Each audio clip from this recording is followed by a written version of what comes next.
Hi, it's Kiffin Lobates here, and in video 4 we're still going to continue on with a bit of technical stuff, but don't get too disheartened if you're not really a techie minded person, because in a few videos that follow I'm actually going to be looking at some legal and philosophical questions. Yay, go philosophy.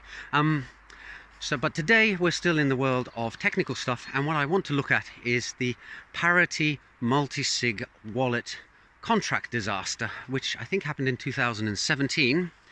A company called Parity provided a smart contract on Ethereum that instantiated multi-signature wallets, a setup whereby a transfer of Ether could only happen from the wallet to another address if 2 or 3 or more people signed off on the transfer. That's what multi-sig means. It's short for multi-signature. You can imagine this to be a bit like a check being issued by a company which has to be signed by the CEO and the CFO for it to be valid. It's not valid if only one member of the company signs it. A company might have an account that's set up like that to ensure, with a lot of money in it for big purchases, and they want to make sure that a rogue CEO can't suddenly decide to buy himself a Lamborghini. So you want other officers of the company to sign off on the purchase too. So that's the Parity multi-signature wallet, and it ended up with about $300 million worth of Ether as it was valued at the time. So quite a big sum of money, and I imagine now you can add a 0 or 2 to the end of that, given the inflation in the value of Ether. There was about $300 million that various organizations had stored in this wallet, and I think one of the big ones, for example, was Polkadot, had about 90 million. I think they were the biggest single entity using this wallet. And the code for the Parity wallet had gone through numerous audits.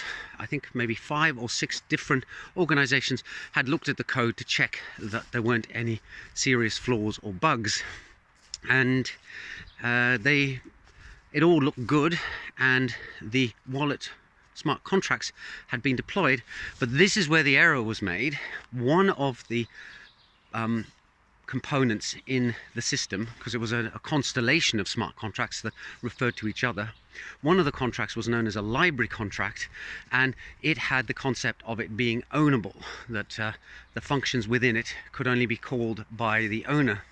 But during the deployment, a mistake was made, and the library contract wasn't initialized and set with an owner. So this is kind of like manufacturing cars and having no owner written in on the owner slip, and then just putting the cars out there in public, so that the first person who comes along and writes their name on the owner slip inside on a piece of paper inside the car becomes the owner of the car. And this is what happened. A developer known only by the pseudonym DevOps199, I think it was poking around smart contracts on the Ethereum blockchain, and he or she found that this Parity multi-sig wallets library had not been initialized, that the owner of that library hadn't been set, and therefore the first person to submit a transaction to that library saying, I want to be the owner, would become the owner. So that was the first problem, and DevOps did this and became the owner of this library contract that all the other contracts that made up the multi-sig wallet called in able to be able to function. And then there was a second problem, which is that this library function contained what's called a kill switch. It contained a function which could only be called by the owner of the library, but when called, it basically disabled the smart contract. And this is a common thing to do in certain kinds of smart contracts. You make a function that can only be called by the owner, that can be used to, say, pause the contract or restart it, or even just kill it dead. And the reason you put that in is if you're having smart contracts that you upgrade, what you want to be able to do is you want to release a version 2.0 of your contract, and you want to kill 1.0 and stop people using it. Now, what DevOps did was he or she then subsequently, within a few minutes of becoming an owner of, not an owner, the owner of this library contract, DevOps sent a command to the transaction that triggered the kill switch function and disabled the library. And the effect of this was that the entire constellation of smart contracts that made up Parity's multi-sig wallet ground to a halt. They no longer function anymore. And the upshot of that is that all the assets that were locked in that wallet became unavailable. So $300 million worth of Ether in the space of 5 minutes went from being assets owned by organizations such as Polkadot to being assets that are frozen and can never be accessed again. So remember, the code was audited. There was nothing wrong with the code. The problem is that the deployment wasn't audited, and in particular that the deployers forgot to initialize one of the smart contracts and say, we are the owner of this smart contract. And that allowed anybody to wander in, become the owner of the smart contract and kill it, thereby destroying the whole setup.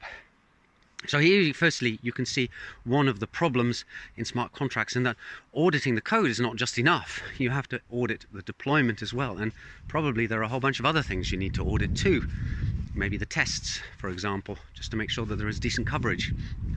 So that's the end of the technical part of this series, and in the next video I'm going to talk a bit about liability. Who's liable in this case, and is what DevOps did legally wrong, technically wrong, morally wrong? Because I think those are interesting questions.